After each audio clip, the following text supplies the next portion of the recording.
Thank you for coming to the Conversations of the Corinne Woodman Gallery. This is a very special one because it celebrates our Artist Accelerator program, and we have the four residents that have been working in the Art Center basement for the last couple of months. And the results of those months are now in the Corinne Woodman Gallery 1 up front and in the Corinne Woodman Gallery 2 in the back. Claire, I'm going to you first because you have a little bit of a double role in this program. Tell us a little bit about the residency program of the Accelerator. So the residencies really came about as kind of a serendipity. We ended up not doing classes down in the basement this year, and I was looking to do a cohort-style class over the winter, fall and winter, and decided to add residencies as part of that class. So I opened up applications in September. In October, I invited these 3 lovely residents to join me downstairs as the residency, which included not just the studio space, and the Corinne Woodman Gallery show at the end of it, but also business classes on how to show your work, how to best put your foot forward, finances, marketing. Am I missing anything? Shopify, online sales, and things like that. And then also artist meetup. So we had a soft critique group with community members. So we all brought in the work we were working on, and community members brought in the work that they're working on to just kind of get some feedback and soft critique. So to my left, I have Tara Robinson. Tara is an illustrator and painter, especially painting birds, as you can see next to her. Tara's application was great, obviously, she's here. So we had applications on our website, it went out through social media. Tara, I think you found us through Instagram. I did. And so you applied and I reviewed all of the applications. It was a very short application process. It was about 2 weeks because everything kind of came together all at once. And Tara really wanted to focus on trying to get her art business up and running. And that was a big clue in for me that she was committed, that she had been thinking about it. Her Instagram was already up. She had some of these things together, and she was really looking to push that forward. And then I have Kimberly Long, next to me. Kim's application, she actually emailed me prior to submitting her application to make sure that she was ready for it, and I really appreciated that because we got a chance to kind of go over where you were in your art business process. Kim had been doing some polymer clay, I'm going to call them fairy houses, nooks, prior to the art center, and she was really interested in getting into actual ceramics, clay ceramics. And that's one of the reasons why I actually ended up doing the residency, was to help Kim along in her process, because she had never done clay, and there was no way I was going to let her in on that studio without some guidance. So it's been really rewarding for both of us to work side by side, learn about how she kind of views the world and makes her pieces, and then try and guide her and push her to make larger pieces and show her how to run the kilns and solve problems with clay that you don't run into with polymer clay.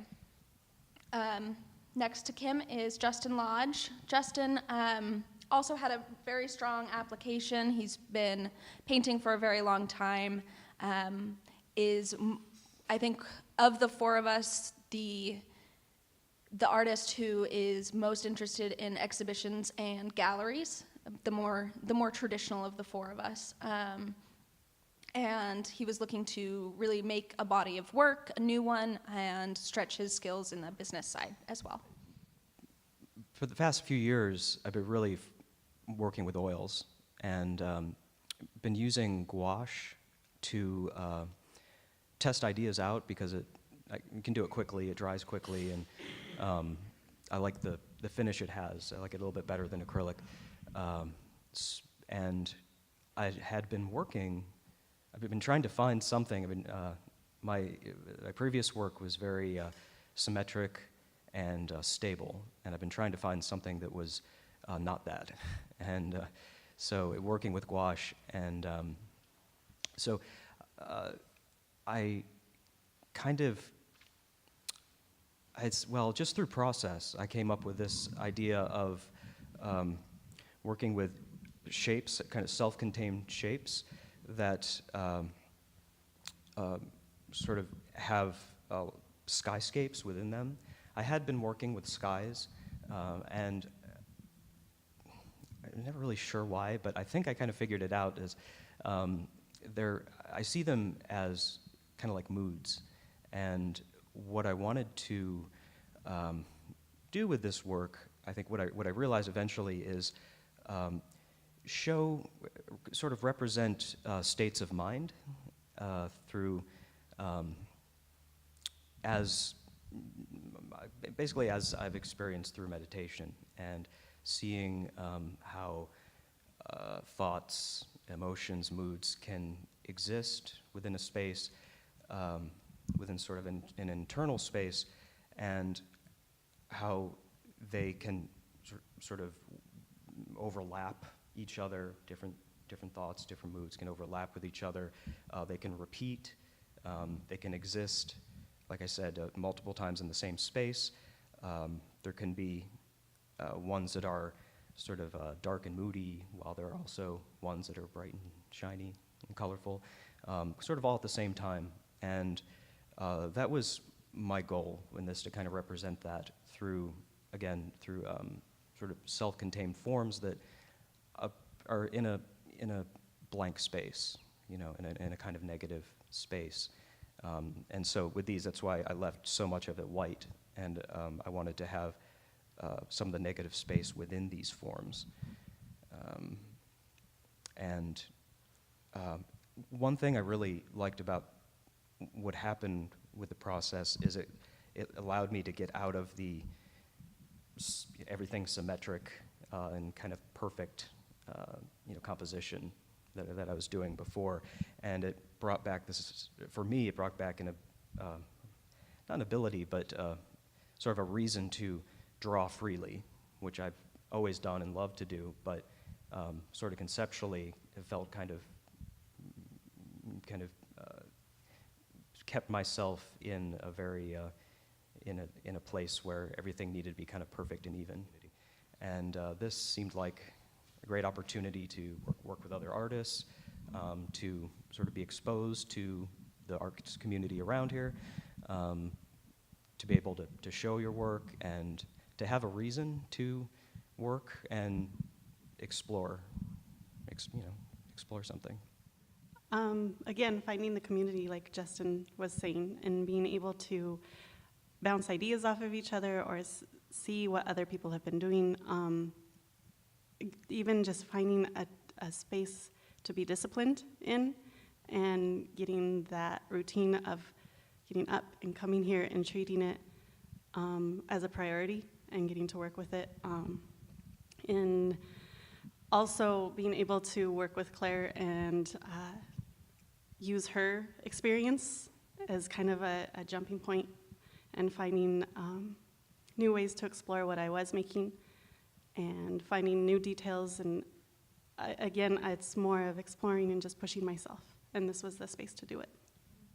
Mentoring Kim gave me this opportunity to dive back into ceramics in an educational sense that I had left when I left school, and really realize how much information I still retained and be able to put that into my work. Whereas before I was at the OSU Craft Center working, and I was frustrated with a variety of things. I couldn't make the work that I wanted to be